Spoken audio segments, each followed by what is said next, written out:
Bonjour et bienvenue. Alors aujourd'hui, on va se pencher sur un sujet qu'on aborde assez peu en fait, la sexualité après 60 ans. Oui. On a souvent l'impression que c'est un peu un chapitre qui se ferme, une sorte d'épilogue. Et pourtant, les documents qu'on a là, qui s'appuient sur le travail de la sexothérapeute Céline Vendée, nous racontent une histoire complètement différente.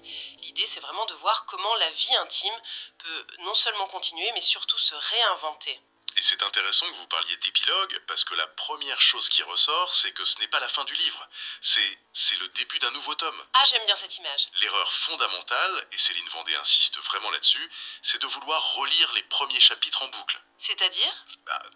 De vouloir retrouver à 65 ans la sexualité qu'on avait à 25, c'est une bataille perdue d'avance, quoi. Une source de frustration énorme. D'accord. Du coup, ça nous amène à la vraie question, celle qui va nous guider en laco.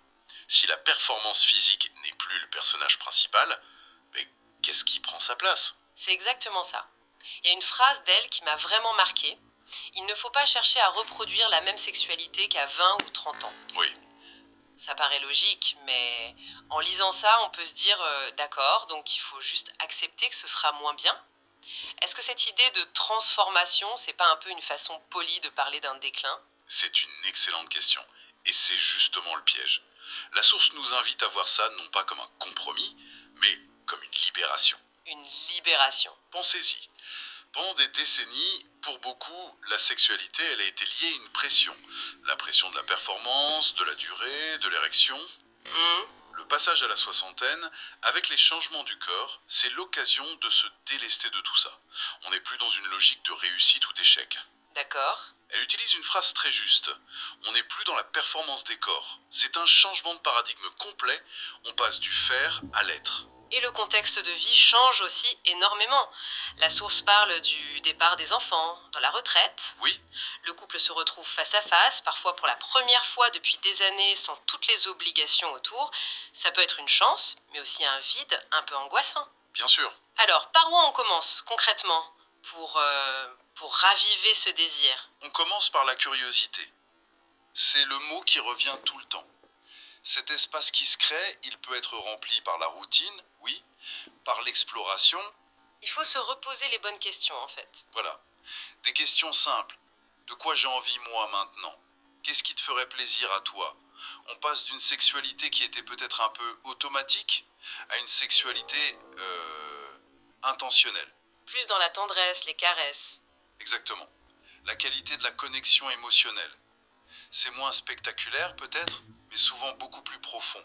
D'accord, donc on remplace la pression de la performance par la qualité de la présence. Et pour ça, Céline Vendée donne des conseils très concrets. Oui, on n'est pas dans l'abstrait.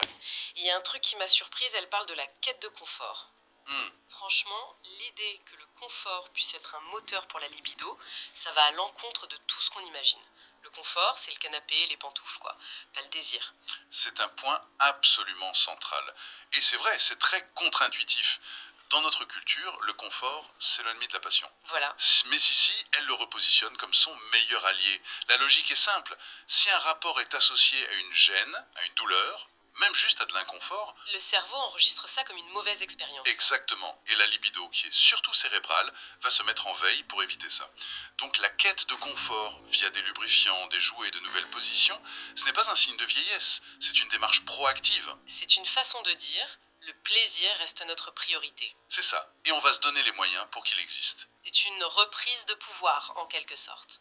Et ça passe aussi, d'après la source, par ne pas avoir peur de consulter. Un gynécologue, un urologue. Oui, Ça peut paraître très peu romantique, mais c'est peut-être la première étape pour lever des freins qui n'ont rien à voir avec les sentiments. tout à fait. Il faut dédramatiser. Un trouble de l'érection ou une douleur, c'est pas une fatalité. C'est souvent une question médicale qui a des solutions. En traitant les freins physiques, on libère l'esprit pour que le désir puisse revenir.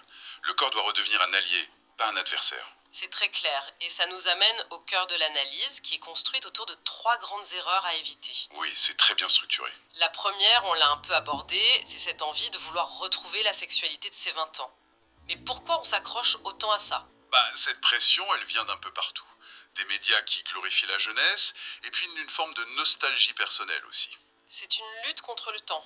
C'est ça, et c'est épuisant. Ça crée un cercle vicieux. On essaye, le corps répond pas comme avant, on est déçu, on perd confiance. Et on a de moins en moins envie d'essayer. Voilà. La clé, c'est l'acceptation. Mais attention, l'acceptation, c'est pas la résignation. C'est un point de départ réaliste. C'est pas mon corps ne peut plus faire ça, mais plutôt mon corps peut faire autre chose. Et on va découvrir quoi ensemble? C'est fou, parce que si on ne fait pas cette première étape, la suivante devient impossible.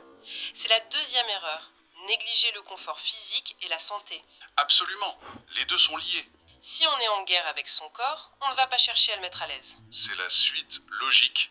La phrase clé de l'article, c'est la quête de confort aide à activer la libido. C'est un lien de cause à effet direct. Prendre soin de sa santé sexuelle, c'est un acte de soin envers soi-même, envers le couple. D'accord, mais soyons pratiques. Imaginons un couple, Jean et Martine, 65 ans. Ils s'aiment, mais l'intimité est devenue compliquée, peut-être un peu douloureuse pour elle. Comment est-ce qu'ils abordent cette question du confort sans que ça devienne une discussion technique qui tue la spontanéité? C'est tout l'enjeu de la communication.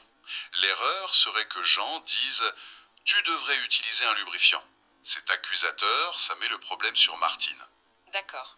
Une meilleure approche serait de dire « Et si on essayait quelque chose pour que ce soit encore plus agréable pour nous deux? J'ai envie qu'on explore ça ensemble. » Ah oui, c'est différent. On passe de la réparation d'un défaut à l'amélioration d'une expérience commune.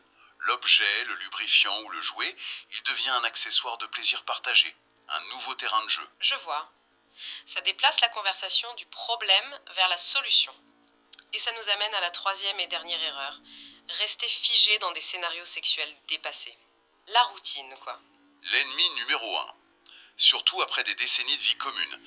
L'experte parle de ne pas varier les scripts érotiques. Ça peut faire un peu peur, ça. Ça sonne presque comme un devoir de créativité. Oui, le mot script peut être intimidant, mais il faut le démystifier. Il ne s'agit pas de réécrire le Kama Sutra. Non. Le script, c'est juste notre petite habitude le soir dans le lit, après la télé, lumière éteinte. Et voilà. Toujours la même chose. Faire l'amour un dimanche après-midi. Commencer par un massage de 20 minutes sans autre objectif. S'embrasser dans la cuisine en préparant le dîner. Voilà. C'est juste introduire un élément de surprise qui casse le pilote automatique. Pour contrer ça, Céline Vendée propose un mantra tout simple. Être curieux et oser. Mais oser, pour notre couple Jean et Martine, ça veut dire quoi concrètement? Oser, pour eux, c'est peut-être pas acheter de la lingerie en cuir, non? D'accord. Oser, c'est peut-être se dire, ce soir, on ne va pas au lit tout de suite, on met de la musique et on danse un slow dans le salon. C'est mignon. Oser, c'est peut-être Martine qui dit à Jean, j'ai lu un passage d'un roman un peu coquin, je peux te le lire, c'est nourrir l'imaginaire. La curiosité, c'est le carburant du désir. Il faut réinjecter du jeu, de la légèreté. La plus grande audace, c'est de rompre une toute petite habitude. C'est souvent ça, oui. Si on fait la synthèse, le message est incroyablement positif en fait. La sexualité après 60 ans, c'est pas une version au rabais de celle d'avant. C'est une partition différente. Jouer avec des instruments plus mûrs. Exactement. Peut-être plus doucement, mais avec une richesse potentiellement plus grande. Les mots qui me restent, c'est transformation, confort, communication et surtout curiosité. Oui,